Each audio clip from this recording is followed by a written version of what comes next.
Bienvenue. Aujourd'hui, on va décortiquer ensemble le monde de la bourse en suivant un parcours que beaucoup connaissent bien.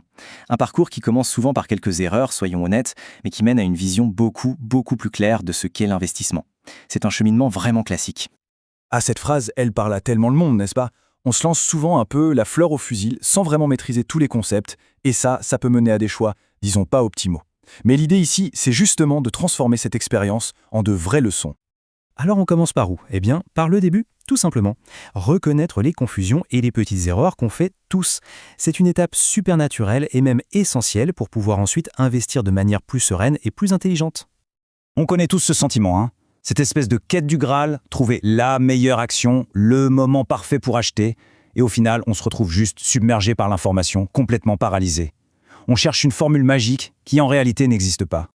Ok, alors pour sortir de ce brouillard, le mieux c'est de revenir aux fondamentaux. On va tout décomposer.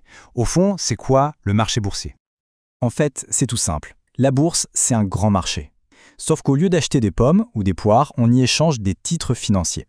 Et quand on parle d'investir en bourse, dans la plupart des cas, on parle d'acheter des actions d'entreprise. Et une action, qu'est-ce que c'est au juste? Eh bien, c'est un petit bout d'une entreprise, tout simplement. Quand on achète une action, on devient actionnaire, et donc on possède une toute petite partie de cette société, avec ses usines, ses brevets, ses salariés, tout ce qui la compose. Et voilà un point absolument crucial. Pour savoir si une entreprise est grosse ou petite, on ne regarde pas le prix d'une seule de ses actions. Non. L'indicateur clé, le seul qui compte vraiment, c'est sa capitalisation boursière. Et comment on calcule ça? C'est une multiplication toute simple. On prend le nombre total d'actions de l'entreprise qui existe, on le multiplie par le prix d'une seule action à un instant T, et voilà, on obtient la capitalisation. C'est ce chiffre-là qui nous dit ce que l'entreprise pèse sur le marché. Et ça nous amène directement à l'une des confusions les plus courantes, le piège dans lequel presque tous les débutants tombent, la différence fondamentale entre le prix et la valeur. C'est un réflexe quasi naturel, non? On voit un prix élevé et on se dit « Waouh, ça doit être une énorme boîte ». Mais en bourse, cette logique ne tient pas du tout la route. Le prix d'une action, pris comme ça, tout seul, ne veut pas dire grand-chose. Regardez ce tableau, c'est limpide. L'entreprise A a une action qui ne coûte que 15 €, mais comme elle en a 10 000 en circulation, sa valeur totale est de 150 000 €. À côté, l'entreprise B a une action plus chère, à 20 €, mais avec seulement 1000 actions, elle ne pèse que 20 000 €. L'entreprise A est donc bien plus grosse.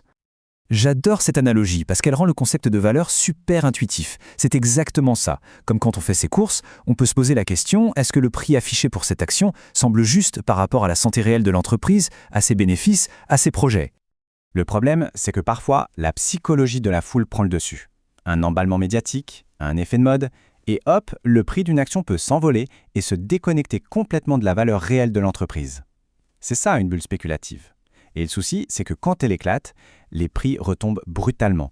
Bon, après avoir vu tous ces pièges, on pourrait se dire que c'est bien compliqué tout ça. Mais c'est là qu'intervient une approche qui, pour beaucoup de gens, est une véritable révélation et qui simplifie tout. L'idée centrale à retenir, c'est que la chasse à la bonne action, ce n'est pas la seule façon de faire.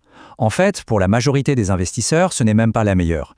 Il y a des stratégies beaucoup plus simples, plus passives et souvent plus efficaces. Et l'une de ces stratégies repose sur les ETF. Un ETF, c'est quoi?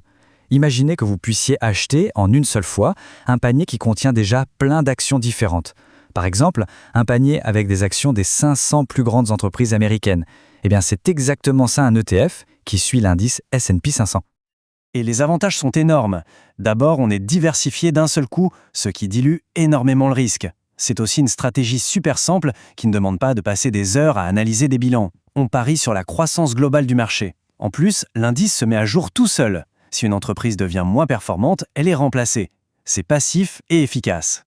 Et concrètement, en termes de performance, ça donne quoi? Ce graphique, il est très parlant. Il montre le potentiel du marché, mais surtout, il donne une idée réaliste de ce qu'on peut espérer une fois les impôts passés. On parle d'une moyenne de 8 à 10% par an sur le long terme. C'est vraiment la démonstration de la puissance de cette approche. Et là, attention, accrochez-vous bien. C'est une statistique historique assez folle.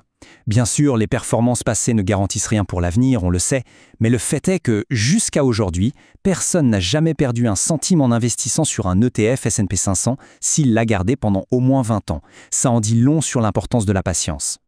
Voilà, on arrive un peu au bout de ce parcours initiatique. Et ce qu'il faut retenir, ce n'est pas une recette miracle à appliquer bêtement. Le but, c'est de s'approprier ses connaissances pour pouvoir faire ses propres choix. Il n'y a pas de stratégie taille unique qui fonctionne pour tout le monde. L'éducation financière, c'est avant tout l'autonomie. C'est la capacité de se dire « Ok, maintenant je comprends les bases, je peux construire un plan d'investissement qui correspond à mes projets de vie, à mon âge, à ma tolérance au risque. » Donc si on devait résumer les grandes leçons de ce voyage, ce serait ça. Ne pas confondre le prix d'une action et la valeur d'une entreprise.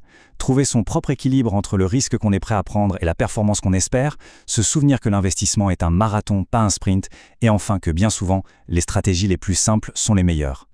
On termine donc avec cette question ouverte. Après avoir décodé ces quelques concepts, la prochaine étape, la plus intéressante, c'est de réfléchir à la stratégie qui aura du sens pour soi. C'est le vrai début de l'aventure. Merci de nous avoir suivis.